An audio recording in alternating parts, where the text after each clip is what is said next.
I'm going to tell you about something that happened this morning that's going to change North America forever. And I know that sounds like hyperbole, but just give me 5 minutes and you'll understand why this is different. At 11 a.m. Eastern, the President of the United States threatened 100% tariffs on every Canadian product, not some products, everything. Every car part, every barrel of oil, every piece of lumber would cost double overnight. The reason? Canada signed a deal with China. Now, before you think this is just another Trump tariff story, understand that what's actually happening is the potential collapse of the most successful trade partnership in history, and we have exactly 6 months to see if it survives. Let me show you how we got here. 7 days ago, Mark Carney, Canada's Prime Minister, landed in Beijing. This was the first Canadian leader to visit China in 8 years. 8 years of frozen relations, of trade barriers destroying farmers and fishermen on both sides. And Carney decided to reset everything. Picture the Great Hall of the People in Beijing. Carney sitting across from Xi Jinping. 8 years of failure hanging over every word. They disappear for hours. Complete silence. Then they emerge with a deal nobody expected. Here's what they agreed to. Canada permits 49,000 Chinese electric vehicles annually at 6.1% tariff. Not the 100% that had been blocking them, just 6.1%. China slashes tariffs on Canadian canola from 85% down to 15%. Eliminates tariffs completely on lobster, crab, all seafood. Carney calls it transformational, and here's why this matters. 2 years ago, Canada had 100% tariffs on Chinese EVs, exactly matching US policy. Perfect alignment. That's how it always worked. Canada and America moved together on China, not anymore. The reaction inside Canada tells you everything. Saskatchewan and Manitoba farmers are ecstatic. Canola is their life. When China retaliated 2 years ago, generational farms faced bankruptcy. Now they see hope. The Atlantic coast celebrates too. But in Ontario, where hundreds of thousands work in auto manufacturing, Premier Doug Ford is furious. He calls Chinese EVs spy machines and warns this will infuriate the Americans. And he has no idea how right he is. 5 days later, Carney's on another plane to Davos, Switzerland, the World Economic Forum, where Donald Trump is also speaking. What happens next in those Swiss mountains ignites everything. Let me set the scene. Davos is where reputations get made or destroyed in 20 minutes. January 20th, the Congress Center is packed. World leaders up front, every major CEO you can name, cameras everywhere.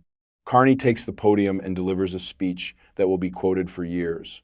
We are experiencing a rupture, he says. Not a transition, a rupture. The old order has ended. It's not coming back. He never says Trump's name. Doesn't need to. Everyone knows exactly who he means. This isn't diplomatic speak. This is a line being drawn.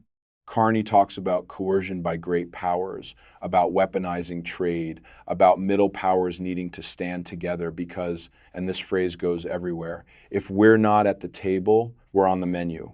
The room erupts with a standing ovation, real, sustained applause. Because in a room full of people who've watched Trump threaten allies for a year, Carney's saying what everyone's been thinking. Then Trump takes the stage the next day. Classic Trump. The speech wanders. He congratulates himself, threatens, digresses. Greenland comes up again. He mocks foreign leaders. Then he turns to Canada. Canada exists because of the United States.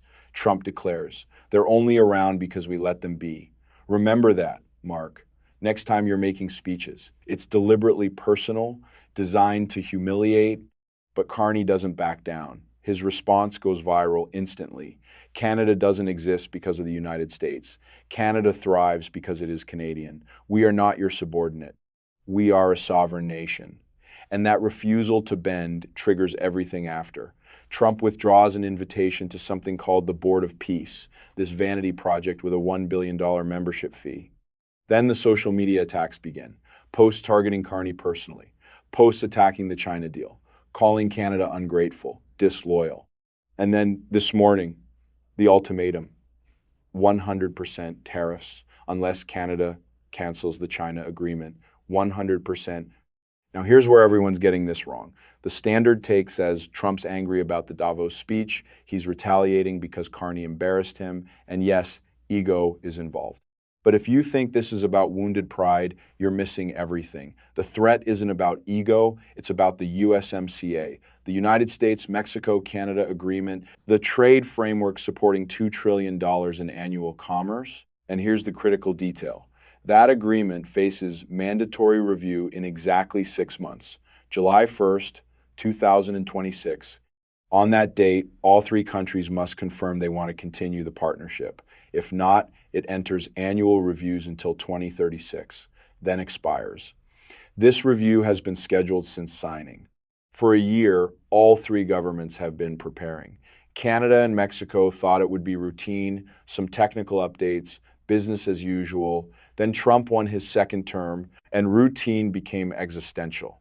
Because Trump has made clear he views the current relationship as bad for America. He's already imposed 35% tariffs on most Canadian goods. He's threatened to abandon the agreement entirely. And this is where China enters. Trump's team has a theory. Chinese companies are using Canada and Mexico as backdoors around American tariffs. They ship components north and south, do minimal assembly to qualify as Canadian or Mexican, then cross into the US tariff-free, even though most value came from China. Is this happening at scale? It's complicated. There's evidence of increased Chinese investment in Mexican and Canadian manufacturing, especially in sectors facing US tariffs. But proving transshipment is difficult because supply chains are genuinely complex. A car built in Ontario has hundreds of parts from dozens of countries. At what point does it stop being Canadian? Trump's team doesn't care about nuance. They see the pattern. US tariffs on China go up, Chinese investment in neighbors increases, exports to US rise. That's proof enough. And Carney allowing 49,000 Chinese EVs at 6% tariff while America maintains 100%, that looks exactly like the backdoor they've warned about. Now, let me be clear what the deal actually does. It doesn't eliminate tariffs entirely. It creates a quota, 49,000 vehicles annually, roughly what entered in 2023 before the war escalated. Carney frames this as restoring status quo. And critically, these vehicles are for Canadian markets. They don't automatically qualify for US entry. That requires 75% of value from North America. A Chinese EV built in China doesn't meet that, but Trump isn't interested in technicalities. His concern is this is just the beginning. Today, it's 49,000 vehicles. Tomorrow, it's Chinese manufacturers building plants in Ontario to exploit the agreement. Next year, it's EVs off Canadian lines, technically meeting origin rules because final assembly happened in Canada, but with batteries, motors, electronics, all from China. And strategically, if you're building Fortress North America, independent from Chinese manufacturing, having your northern neighbor deepening Beijing ties undermines everything. But here's what Trump's missing. Canada isn't moving closer to China because Carney loves Chinese policy. Canada's doing this because Trump made exclusive US reliance impossible. When you threaten your closest ally with annexation, post maps showing Canada as the 51st state, call their prime minister, Governor Carney, impose tariffs for reasons about looking tough rather than economics, you force that ally to look elsewhere. Carney said this in Davos. Our traditional relationship with the US, built on steadily increasing integration, that relationship has ended. Translation, Canada can't risk everything on America anymore. So Canada is diversifying, building relationships with China, the EU, Indonesia, India, Japan, reducing US dependence from 75% of exports. Think about that. 3/4 of everything Canada sells goes to one customer. That's not partnership, that's vulnerability. Carney aims to increase China exports 50% by 2030. That's fundamental reorientation. And that's what Trump's trying to prevent with the 100% threat. Because if Canada succeeds, American leverage disappears. Right now, Washington threatens tariffs and Ottawa listens because losing US access would crater their economy. But with robust alternative markets, those threats lose teeth. And without leverage, Trump's entire approach to allies collapses. This is why the next 6 months matter so much. Everything happening now is positioning for July when the three countries review the agreement. Trump wants complete renegotiation, stricter origin rules, provisions targeting Chinese transshipment, requirements that Canada and Mexico align their China policies with America's. He wants to lock them into America's competition with China whether they want it or not. Canada and Mexico want stability. They want the agreement to continue as written. Tariff certainty so businesses can plan. The integration that made North America highly productive. But they also want sovereignty, independent foreign policy decisions, independent trade agreements. And that desire collides with Trump's demand for alignment. Here's the scary part. Trump probably isn't bluffing. Multiple legal challenges to his tariff authority failed. Trump appears to have legal authority to do whatever he wants on tariffs until Congress acts, which seems unlikely with Republican control. So if Trump says 100%, he probably means it. The question is whether he'll execute if Canada refuses, because 100% tariffs would be catastrophic for both countries. Canada is the top export destination for 36 U.S. states. $3 billion crosses the border daily, 60% of U.S. Crude oil imports come from Canada, 85% of electricity. Canada is America's largest foreign supplier of steel, aluminum, uranium, lumber. If you double those prices overnight, you don't just hurt Canada, you devastate American industries dependent on those imports. Auto manufacturers sourcing Canadian parts can't compete. Refineries designed for Canadian crude can't switch overnight. Construction companies face lumber shortages. Energy companies face blackouts. The Tax Foundation estimates Trump's existing tariffs already cost households about $1,000 annually. 100% on Canada would push that to $2,000 or $3,000 per household. That's recession triggering, supply chain collapse, mass layoffs. Trump claims companies will switch to domestic suppliers. That short-term pain brings. But that's not how supply chains work. You can't replace decades of optimized relationships overnight. These things take years, and massive investment companies won't make if tariffs might reverse. So conventional wisdom says Trump's using the threat as leverage. Force Carney to back down, come to Washington apologizing, align with American interests. But here's why that might fail. Carney has done what no recent Canadian leader did. He's established publicly that Canada has alternatives. The China deal isn't just trade, it's a signal. Proof Canada can and will look elsewhere if treated as subordinate. And that signal resonates beyond Canada. Mexico is watching. Europe is watching. Asia is watching. All asking, if America threatens its closest ally with economic devastation over one agreement, what might they do to us? This is the cost that doesn't show in models. Trust erosion, the sense that America can't be relied on, that agreements are temporary. You can't quantify that, but it has consequences. When European leaders talk about strategic autonomy, building capabilities without NATO, that's a consequence. When Asian allies expand cooperation without American structures, that's a consequence.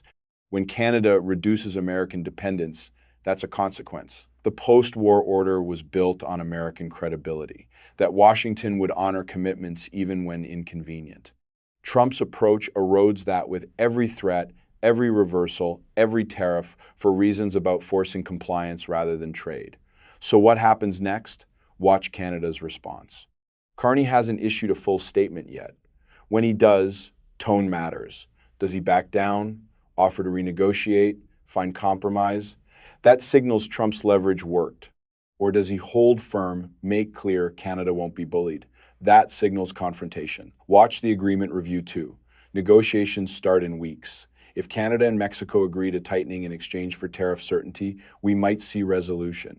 Everyone gives a little, claims victory, the partnership survives. But if positions remain apart, if Trump keeps threatening while Canada and Mexico demand sovereignty respect, July could be when everything unravels. And if the most successful free trade partnership collapses, consequences ripple globally. Because North American integration isn't just trade volumes, it's deeply intertwined supply chains optimized over 3 decades. A Michigan auto manufacturer doesn't just buy Canadian parts, those parts are designed collaboratively. Manufactured with specialized equipment, existing because of long-term investments, assuming stable access. Components cross borders multiple times during production.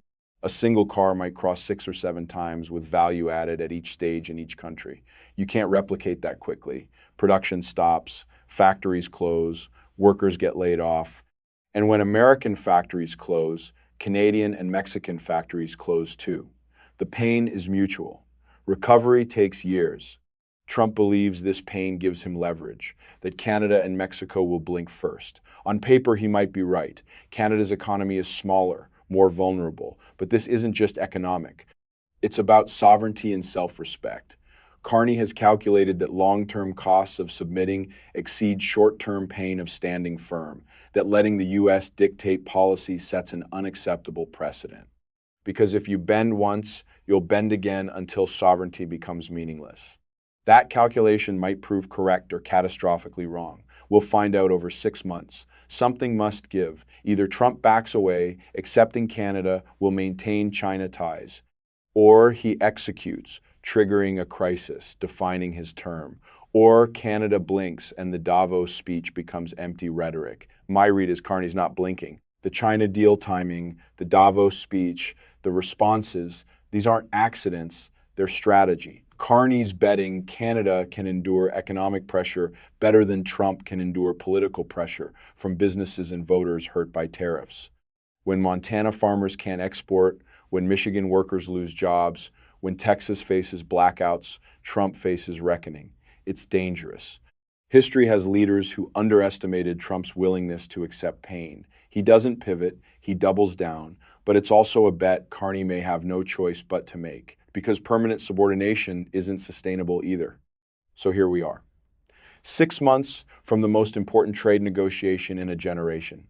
Two leaders with positions they can't abandon. 100% tariffs hanging overhead. And underneath everything, a fundamental question. Can the North American partnership survive when the U.S. treats allies as adversaries?